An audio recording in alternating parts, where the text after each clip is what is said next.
Where and when were you born and raised? Born October 1942 in Brockton, Massachusetts. Lived in Brockton, moved to Shrewsbury, Mass, and then moved down to Warwick, Rhode Island in October of 1952. And I have lived at the same house, at the same address, with the same phone number since. So I guess you got your Navy time must have been your moving about time, huh? Well, that's the ironic part of it is I grew up in Warwick, Rhode Island. I went to school in Bryant College up on the hill in Providence. Joined the Navy to see the world, and where did they homeport me? Newport, Rhode Island. Infinite wisdom of the United States Navy. There you go. Why did you go into the Navy, and where did you enlist? I think I went into the Navy more so back in the early 50s, early 60s. There was a TV show called Victory at Sea. Loved that program, loved the music with it. Got into college right out of high school, and a friend of my father's who was in a Navy Reserve unit in Providence suggested to me that I enroll in the reserves under what they call an officer candidate program, stay in college, go to OCS in Newport during the summers. It was 2 8-week sessions, more about that later. And by staying in college and completing OCS, I would get a commission. If I flunked out of college, I still had the Navy commitment as an enlisted man, which was not, a bad issue.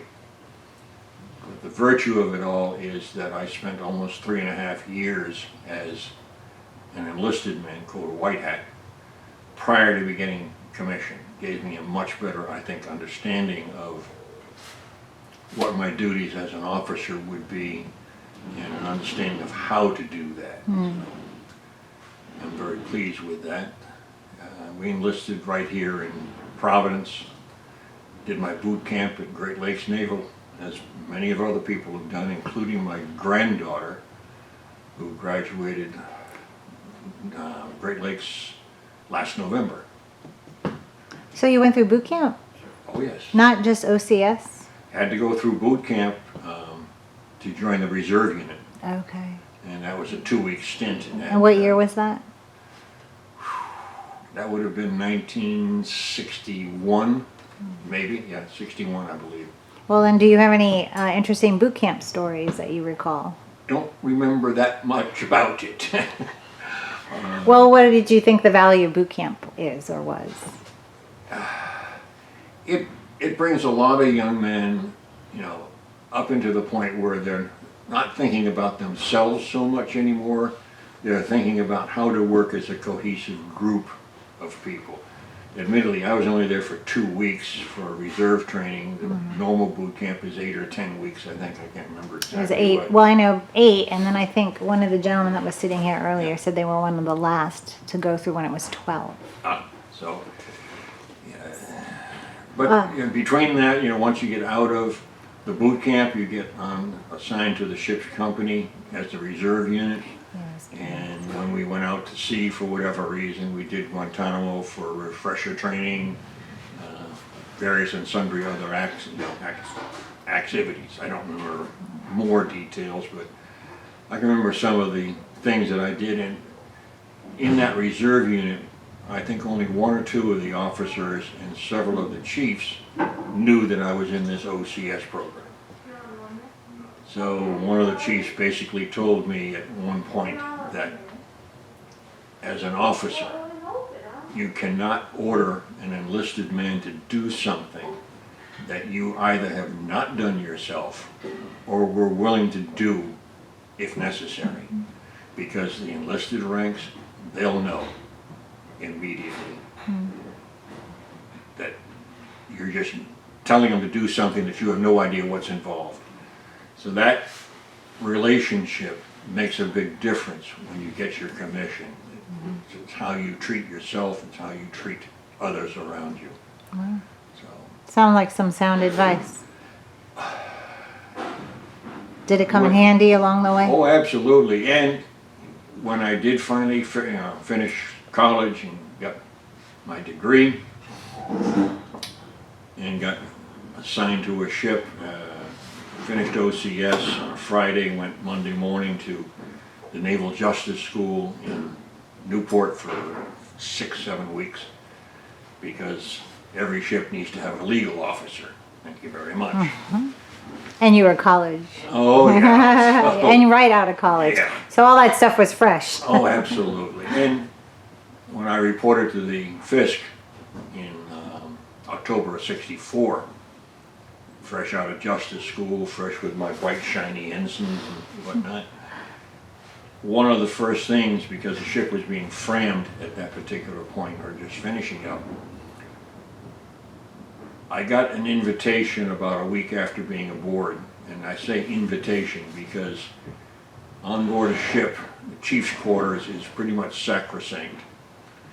And you just do not walk into the chief's quarters, either enlisted or an officer. You have to be invited. So I was invited to have lunch with the chiefs. Lunch lasted 3.5 to 4 hours. While they pretty much explained to me, as I had pretty well known from reserve time, that the chiefs ran the ship. Captain may own it, but the chiefs run it. If you've got a problem, come see a chief. If the chief can't fix it, then we'll go to the exec and we'll get it straightened out.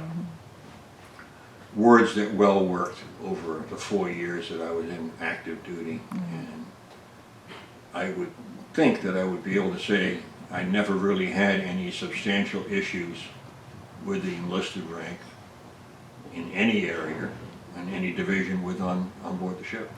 Sounds like the chief ran a tight ship. They did.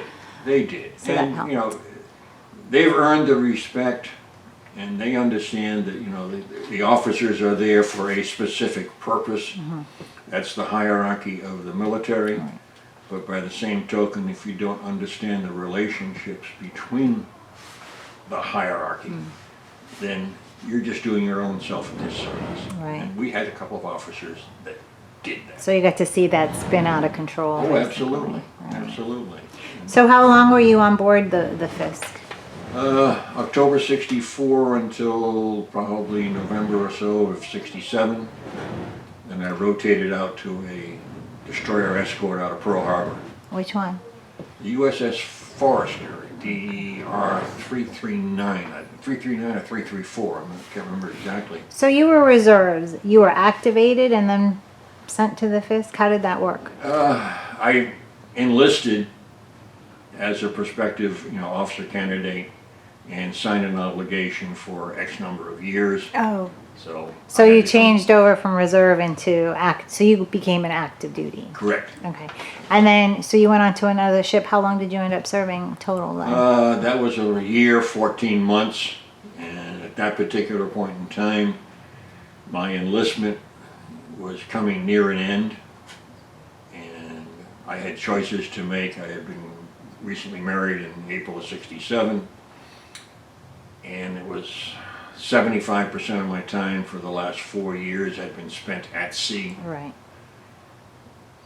And the quote needs of the Navy were going to rotate me out of Pearl Harbor to San Diego to another tin can, who within 2 months would be headed right back to Vietnam.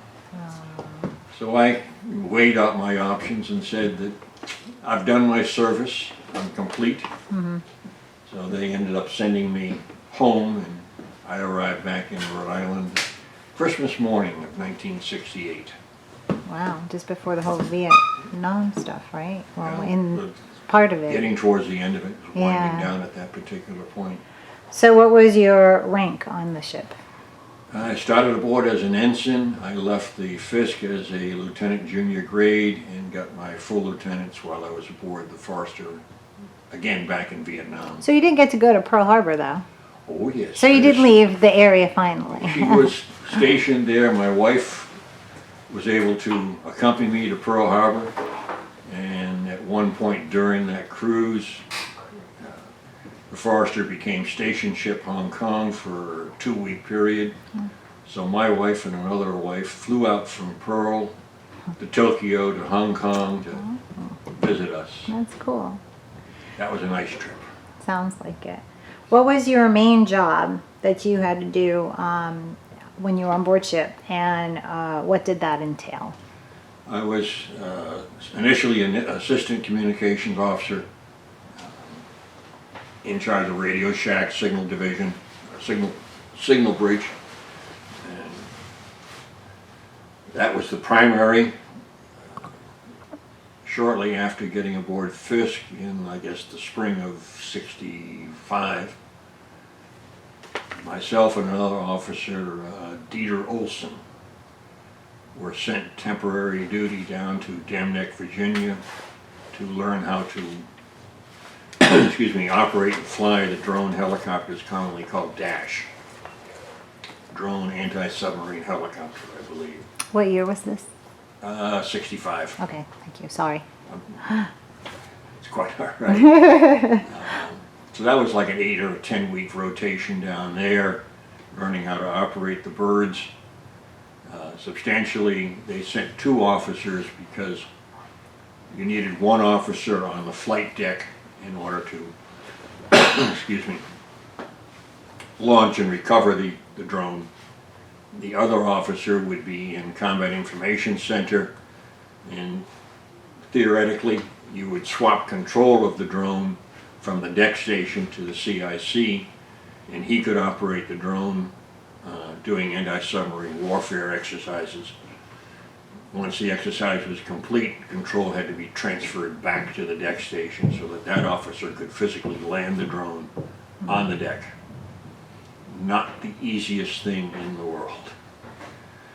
When you're in training at Dam Neck, you're standing on a concrete pad attached to the ground. Mm-hmm.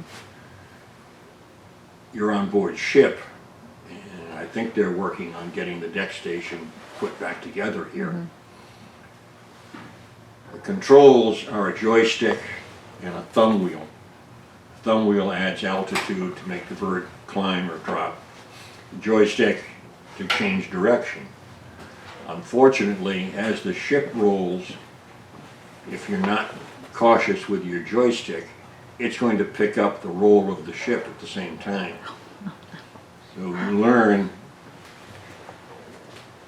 to turn your body just a tiny bit, put one hip up against the control stand, which then frees your hand to negate the movement of the ship. Excuse me. Birds were good. Should I say that I managed to lose 3 of them? Sure, whatever you, if you'd like.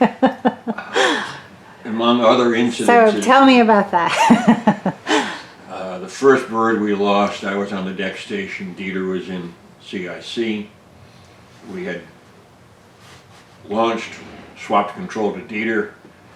He had flown it for maybe 30 minutes, and when it came time to swap control back to the deck station, whatever switches, and mind you, this is long before transistors, these are old vacuum tubes, 1950s technology.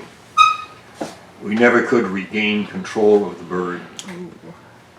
So we just kind of steamed around in circles while it ran out of fuel and finally splashed.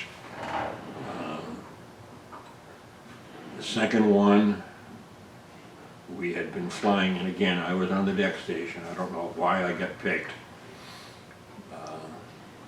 Launched, flew for quite a while, and then something apparently in the gyroscope that maintains the altitude or attitude, excuse me,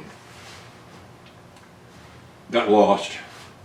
The bird tried to do an inside loop. It's not recommended, not designed for that. When it tried to do an inside loop, the counter-rotating blades, instead of being separated, crossed each other, destroyed itself. That one went in the water. The last one, and I know exactly where this one is, it's 13 miles due north of the San Juan Harbor Light. skipper wanted to get one more flight in before we went into San Juan. So we set flight quarters at 0530. At 0600 we launched. As I rolled the drone out so it would clear the fantail, again, the electronic issue, whether it was gyroscope or not, it tried to make a full right turn, decided that that wasn't good, tried to make a correct and make a full left turn. After about 3 or 4 of those, and it's still over the 52 mount in the fantail, it finally destroyed itself. Fish. It's in 14,000 feet of water if you want to go get it. But the other part of that, you know, and I think the Navy recognized that these things were failure prone. Every time we would lose one and we'd return to Newport, home port, when we pulled up alongside the pier, there's a flatbed truck and a crane, and there's another drone sitting on the flatbed, and you pick it up, here you go. You broke that one, we'll give you another one. How many people on board could operate just the two? You said there were 2 officers. Or is Two that- officers were the only ones qualified to fly. We had 3 aviation technicians to maintain and support. support the bird. We had 1 bird and I had gyrodyne techs on board. We were doing a testing for them. When you set the bird on deck, it's chained down, and there's 2 umbilical cords, 2 or 1. I think they're 1 umbilical cord, which you have to manually on your control station hit a button, and it pops the umbilical cord off. That provided power until the engine was up to speed to run the electronics, etc. One of the things with the Dash program was that it was set that whatever the ship's heading was would be what the drone's heading was. And it would remember that. So that when you lifted the bird up by adding altitude and rolled the joystick, you pushed away, the drone would go away from you. If you pulled the stick towards you, it would come back. We launched this particular afternoon, and immediately after launch, the drone swapped 180 degrees. Oh my. So now instead of this being away, this was toward me, and this was going away. This was left, and that was right. Which point the gyrodyne tech rep comes over and taps me on the shoulder and says, "What are you going to do now?" I said, "Well, we obviously have to bring it back." Yes, but once you put the bird on deck and the skids felt the deck, the gyro would say, "Wait a minute, I'm 180 degrees out." I should flip around. It would want to spin on the deck. So the gyrodyne asked me what I was going to do, because I had already spoken with the captain on sound-powered phones. I said, the recommending is I put 2 men in the nets with chains. I'll bring it in, I'll hover about 1.5 feet over the deck. I'll kill the engine, which means it will drop and the engine should spin down. As it gets near the deck, they're going to lasso the skids with the chains, like cowboys. And hopefully that will prevent it from spinning when it gets to the deck. Gyrodyne rep said, "We've never tried that." I guess we're going to try it today then, aren't we?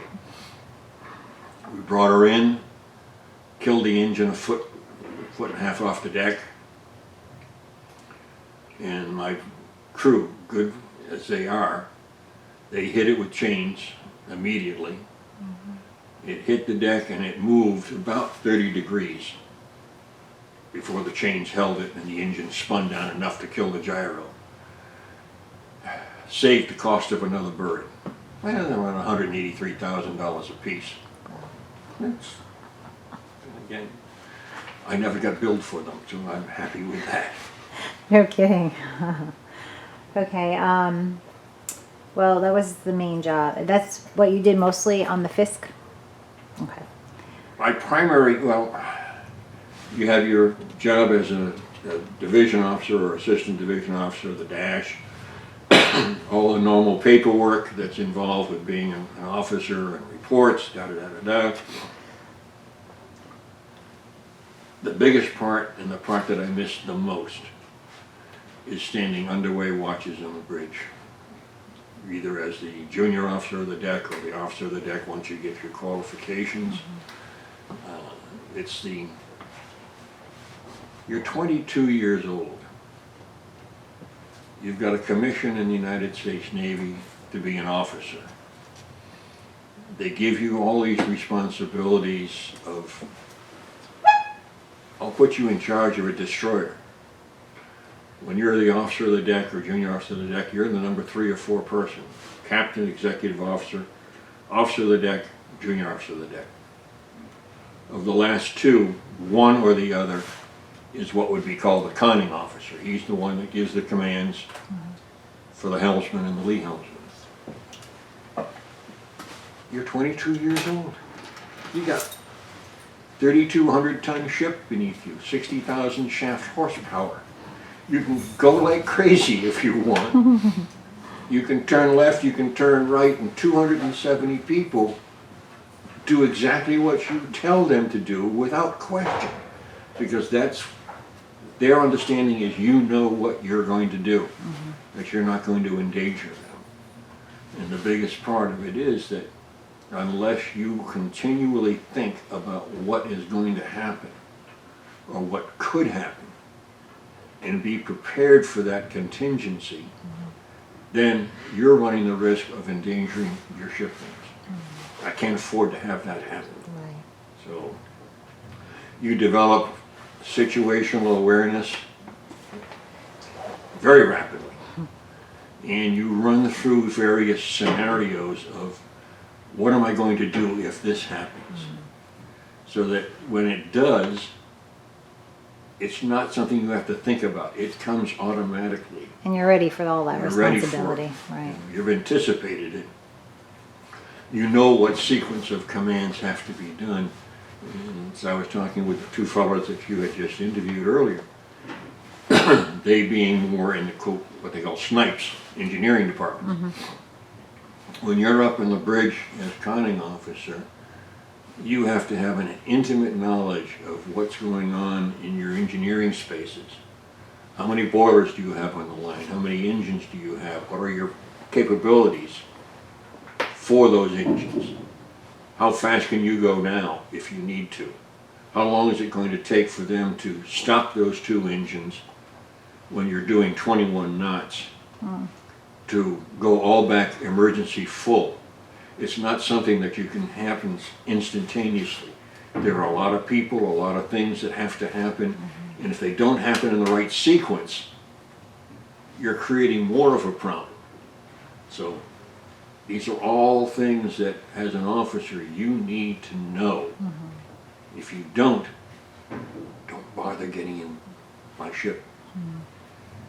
Some officers come by it easily, others not quite so. What was your first thought when you saw your ship? Well, it was wrapped up alongside the pier. It was not fully complete yet as a functioning destroyer. It probably wasn't until... You said it was finishing up Fram? Fram rebuild. Where was it at? New York? Brooklyn Naval. Okay. And it was probably 3 months before we were out of Brooklyn, and then... What year was that again? Again, 1964. Okay. Late 64. It wasn't until we got underway and headed down to Guantanamo for refresher training that you actually get to see all of the ship as an operating unit, so to speak. Where was your battle station or workstation? Where did you? I know you said the dash, but Battle station, general quarters. My station was on the bridge as either officer of the deck or junior officer of the deck, depending on my time of qualifications. You have to go through start off as junior officer of the deck, and you do conning, and you get what they call the OODI, independent steaming. Once you have that, you can move up to OODF, fleet steaming, which means in formation with other ships. And it gets a little trickier Yeah. when you've got carriers or, you know, fleet replenishment ships, or you've got 7, 8 ships in a destroyer screen around the carrier. And again, long before technology, you had to memorize, you know, who was where in what position, and when they shifted the screen, you had to know where you were going to go next and how you were going to get there. Aircraft carriers are very reluctant to allow you to cross their bow at less than 2,000 yards, which is a mile. They get very nervous. Yeah, I don't blame them. They would prefer that you hard left or right and drop astern and then come up to your new duty station that way. Not that we did it that way all the time. Occasionally the captain wanted to take a shortcut. So. Okay. Where was your berthing area? Berthing area for me was after officers' quarters on the main deck underneath the flight deck. That's the one I believe that Rich said they are in the process of revamping or restoring it to what it looked like in the 50s, or the 60s rather. So the next question is relay any interesting stories about your time on the ship, but I know you just provided us some insight with the dash stuff. Is there another one that you wanted to share, or something else that happened Other with the than, dash? you know, I said I joined the Navy to see the world. They home ported me in Newport. Well, that was your start. You ended up going to Pearl. That said, they kept me at sea better than 70% of the time for 65, 66, 67. We did a round the world cruise in 66 going to Vietnam with the 8 ships in Desron 12. Ended up coming home through Malaysia, Cochin, India, Aden, up through the Red Sea and the Suez Canal northbound, into, I believe we stopped in Barcelona before we came home. So it's seeing a lot of different places in the world. 67 we turned around and went out through the Mediterranean, stopped in Gibraltar and Crete, down south through the Suez Canal, at which point we transited the Suez Canal 2 days before it got closed in 1967. Wow. When you transit south, you start out at midnight from the Mediterranean end. Previous to that, you have done what they call a Mediterranean moor in the port, which is stern first to the pier, 2 anchors out forward. The Egyptian government brings out in a small 50-foot boat this steel box large enough to put a man inside, and it's hoisted up through the bullnose to the bullnose. Basically, when you enter the canal, there's a light inside that box that shines a beam out to the 2 sides of the canal. And you can gauge left or right inside the canal by where the beams of light are. There are white poles. You take a stopwatch and you can time yourself, because the speed limit within the canal, so you don't go too fast or too slow. You do have an Egyptian pilot sitting in the seat over here, but he's asleep. You go south through the canal into the Great Bear Lake, and the southbound convoy anchors until the northbound convoy passes through the lake. Warships go through first, and there's a protocol if a Russian and a U.S. ship arrived at the same time to transit either north or south. If the Russian went through first the last time, then it's the U.S. first this time, give or take. So we ended up going through the Suez Canal, and we were standing 4-hour watches on and 4 hours off on the transit. Got to the southern end, and we were supposed to meet up I don't remember exactly who, to swap motor whaleboats. Ours was had a casualty or whatever. So I'm listening to my skipper saying, go over there to the anchorage. So as I'm headed, or start to make my commands to go that way, the Egyptian pilot's now telling me that the Egyptian boat wants his wants his light. Well, my skipper took precedence. I'd already ordered up engines head full for 21 knots. The Egyptian boat did not get out of the way completely. Oh. We kind of tagged it on the tail end and spun it down the starboard side. Didn't sink it, but they had to come over later to get their light. Wow. Unfortunate incident, but my skipper said, I take orders from him, not from the pilot. Right. Then we spent countless hours or countless days in the Red Sea, because they closed the canal the following day. Operated all the way up into Bahrain and the Persian Gulf. When it got time to return, we were supposed to have gone home back through the Suez, back to Newport. Now, unfortunately, at that particular point in time, the Forrestal had had its major incident with the McCain, the jets that launched missiles on board the ship, major fires. So Forrestal was headed back to Norfolk via Cape of Good Hope around Africa. So we were ordered to join up with her and escort her around Cape of Good Hope, back up through the South Atlantic. Tail end of that, after refueling, finally, we got caught in two major hurricanes in the Atlantic and the Caribbean before we could get back to Newport. So Wow. That was a long trip then. a long trip, and like you say, if you can look out of the window of the pilot house and see nothing but green water in front of you, that's a pretty good sized wave. We've taken a lot. Did you see combat during the time you were on your destroyer? We did gunfire support missions in Vietnam. We did interdiction with junks and fishing boats. We did rescue destroyer up in the Tonkin Gulf for returning aircraft from Vietnam, North Vietnam airstrikes. We did rescue destroyer chasing aircraft carriers. And at one point on a rescue destroyer station up near Haiphong, we were shot at by shore batteries. Wow. First 3 rounds landed 100, 200 yards over, and the second 3 rounds in the wake. Wow. Was that scary for you guys?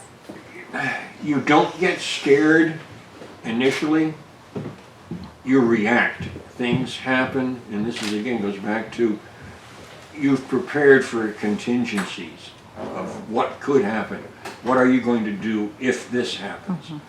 So you're in automatic, and I had just gotten off watch at noontime, was in the wardroom, heard the first 3 shells land, and by the time the water had even fallen from those shots, I was on the bridge, 3 decks up.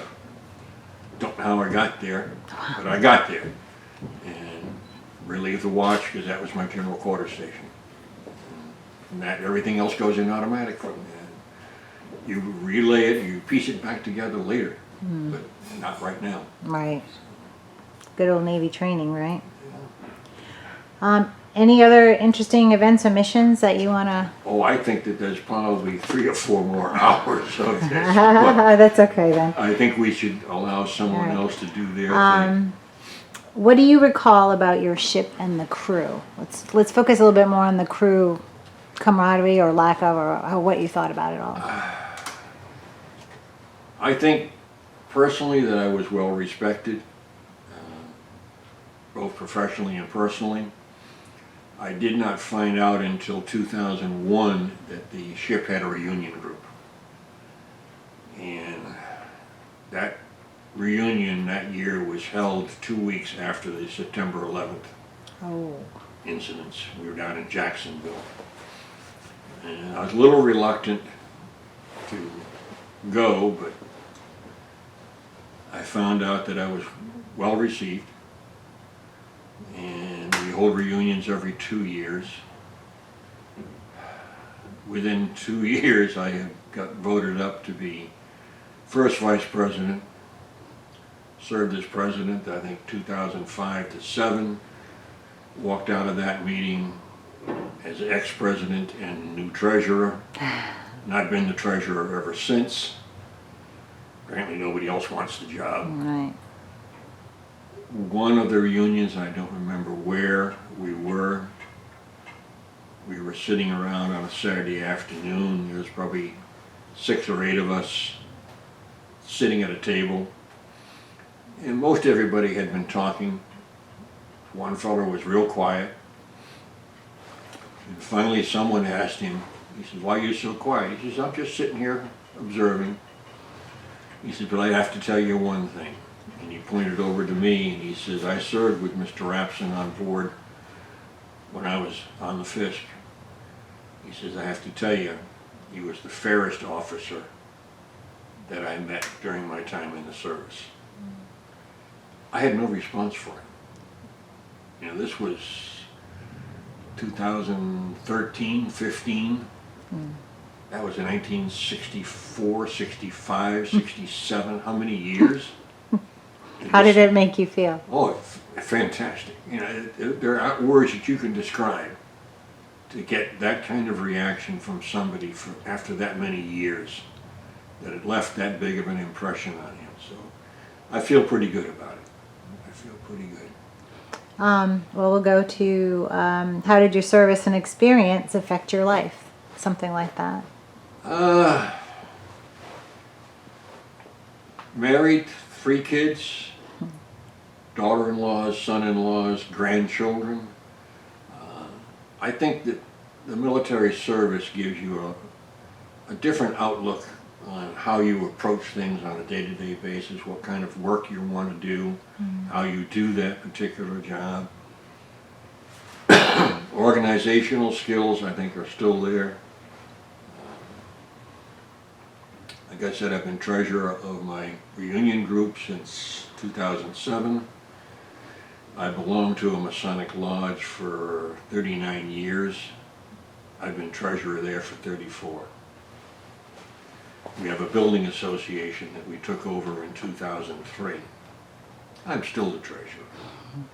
I'm sorry, you said where are you out of today? Where do you live I today? live in Warwick, Rhode Island. Oh, yeah, right, that's right. And there's a group related to the Masons and the Shriners that operates a recreational facility during the summer. I've been treasurer there for 23 years. And if everything works out correctly, starting in January, I am running for treasurer for my local shrine organization in Rhode Island. Wow, busy. So that's, you know, I enjoy organizing things. I enjoy putting things together. Did that start from the Navy then? I think it did, because one of the biggest things that you consider when you're on board a ship. At home, today you need something, you can go to Walmart and get it. If you're going to do a project around the house, you can go to Home Depot and get your supplies. You back that ship down from the pier and you clear the sea buoy. Guess what? There's no Walmart at sea. If you don't have it with you, then you don't have it. So your organization and your planning and your preparedness determines whether that ship is going to be in good shape or it needs something additional. And if you don't have it, things are not going to go well with you and the captain. He's going to want to know why you didn't have it on board. So, organizational skills, completely, no question about it. And I just like to do things and get things done. There's a satisfaction in seeing something brought to completion. Absolutely. Many believe serving on a destroyer is special. What are your thoughts about serving on a Navy destroyer? Primarily it's the size and the number of people. Okay. Destroyers are a smaller community, and generally you would get to know pretty much everyone at one point or another, you know, whether they're there for the same time frame you're there or you're transiting back and forth. Not that carriers or larger ships aren't as equally important, but when there are 4,000 in the ship's company, our carrier, it's tough to know everybody. It's similar to going on a cruise ship that holds 6,700 passengers. I have been at cocktail receptions where this group of people is talking about going on a cruise. And these two over here are saying, well, we were on the same cruise at the same time, but they never saw each other because 6,700 close friends, I don't have that many. Right. So the smaller ships obviously are going to give you a much better opportunity to know everybody, or to have a good understanding of who they are and what they do. Why do you think it's important to preserve museum ships for posterity? I'm a firm believer that if you do not understand your history, if you don't preserve it, if you don't put it in writing or video, then it never happened. And I don't think you should ever discard history. You should be able to learn from it, to understand it. How did this particular ship or this particular event shape what's happening today? If you think you can tear that page out of the history book and throw that photo away like it never happened, that's wrong. That's absolutely wrong. So what we do today needs to be preserved so that someone else can read about it and understand what happened and how did it happen. Well, but also, what about it being a physical entity that they can visit or? Oh, absolutely. Absolutely. I think that they should be able to preserve as many as we can. Albeit the smaller ships are probably a little bit easier to preserve. You take a 1,000-foot long aircraft carrier, it takes a little bit more than a 400-foot destroyer. Well, even this isn't cheap. No, absolutely not. And that's another thing, is that the way my mind functions is no matter, what I'm doing, I'm looking to see, okay, how much did it cost to put this event on? How much did they sell the tickets for? How many people showed up? Wait a minute, you're not making any money on this event. Didn't you plan properly for it? Didn't you make provisions for it? So the financial side of things is what gets, I don't want to say excited, but Right. it's my area of expertise. And that's where I look at what I do and hopefully try to make it right for everybody. The only other aspect that I want to mention before we conclude, during my two terms in Vietnam or offshore Vietnam, apparently I managed to get exposed to that Agent Orange thing. And I put off doing anything about it with the VA for a lot of years, and finally back in 2014 I started putting my paperwork together and my medical notes, submitted them to the VA for consideration. Did not know where that would go when I submitted the paperwork. But due to the medical issues that I do have currently, I am now qualified at 80% disabled by the Veterans Administration, which I'm getting service through the VA hospitals for that, compensated accordingly from the VA, but not something I expected to have happen or wanted to have happen, but that's how it is. We did our service, we did what we were supposed to do. May not have totally agreed with how it was done, but that wasn't my job at that particular point in time to consider that. Right. I hope my voice hasn't dulled anybody to sleep. No, I think you had a lot of very exciting things to offer. Is there anything, that was basically my last piece, was there anything else that you wanted to? I'm good with it so far. This is a unique opportunity for me. I know that I have started on my home computer and I haven't touched it in a while. But I was trying to just do a narrative chronologically, hoping that the pieces of that puzzle fit in the right time sequence. I know there are a lot of detailed things of, you know, incidents that happened in the Red Sea or, you know, God knows wherever else. I mentioned that at one point we had stopped in Piraeus, Greece, which is the port city for Athens. 2 or 3 other officers and myself rented a Mercedes, drove from Piraeus up to Athens, did the touristy thing. We walked through the Parthenon and the Acropolis and everything else. And I was telling to one of my granddaughters that you don't realize it at that moment in time when you're physically there, that when you're standing on these particular steps at the Acropolis, that this is where Aristotle stood. It doesn't dawn on you until sometime later that you're standing in a place of history, history that's been preserved. And that's what we need to do. One final comment and I'll No, close that's fine. My 2 boys never went into the military. My daughter did not. I have one grandson who went through the U.S. Air Force National Guard. And I currently have a granddaughter, the one that I mentioned went through Great Lakes last November. She has been at Goose Creek, South Carolina, outside of Charleston, at the nuclear power school. Ooh. Or as she puts it, she's going to become a nuclear plumber. She has already made 3rd class because of her grades and everything else. She hasn't decided yet whether she's going to go sea duty on a carrier or a submarine, because that's the only nuclear power that we do.